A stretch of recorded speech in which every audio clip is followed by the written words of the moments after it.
March break for us here at Canada Border Services and Pearson International Airport is one of the busiest times of the year. Families coming in, it's very important for them to be aware of the different methods of entering Canada at the border. We have the option of going to the automated border clearance machines. These are kiosks up in our primary inspection line. There will be assistance for families that are nervous about these machines. As well, there is still the traditional officer in the primary inspection line booth that will be able to facilitate your family's entry into Canada. For travelers entering Canada, the preferred piece of identification is going to be a passport. This is also important when dealing with the airlines. Without the proper passports and visas going into other countries, the airlines may deny passengers boarding. Canadian citizens can travel with their enhanced driver's license that states their nationality. Status Indian cards are accepted at the border.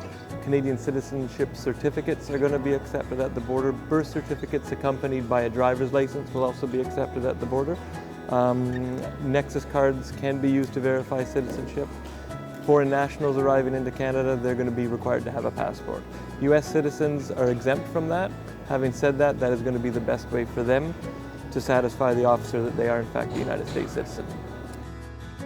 It's important when you're traveling abroad and doing some shopping, be it large purchases or souvenirs, that you're aware of your exemption limits. For example, a trip that's 24 hours or less, you have no exemption level whatsoever. A trip that's over 24 hours but less than 48 hours, you're entitled to a $200 personal goods exemption. That does not include any alcohol or tobacco or goods to come at a later date.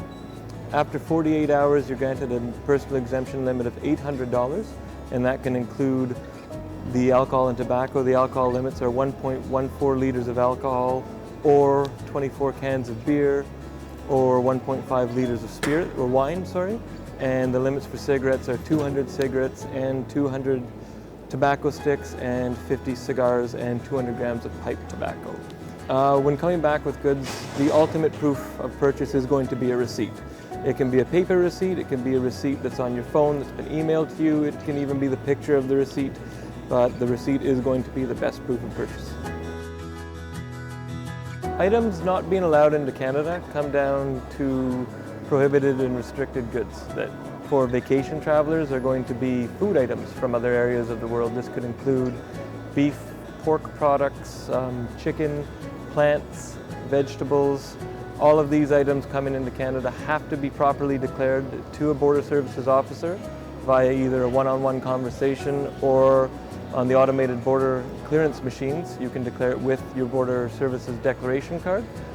If you fail to declare any of your purchases that are prohibited, such as prohibited plant and food items, you could be subject to fines up to $1,300. If you fail to declare weapons, you could be arrested for not declaring weapons coming into Canada.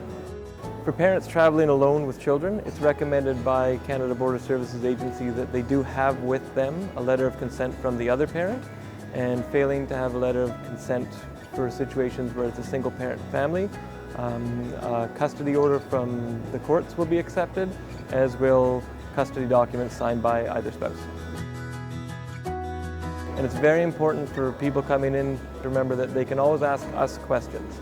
So if they're unsure about what is going on, they're a little bit nervous, or they just want to get all the information possible, do not hesitate to ask us questions as well. We're here to help too.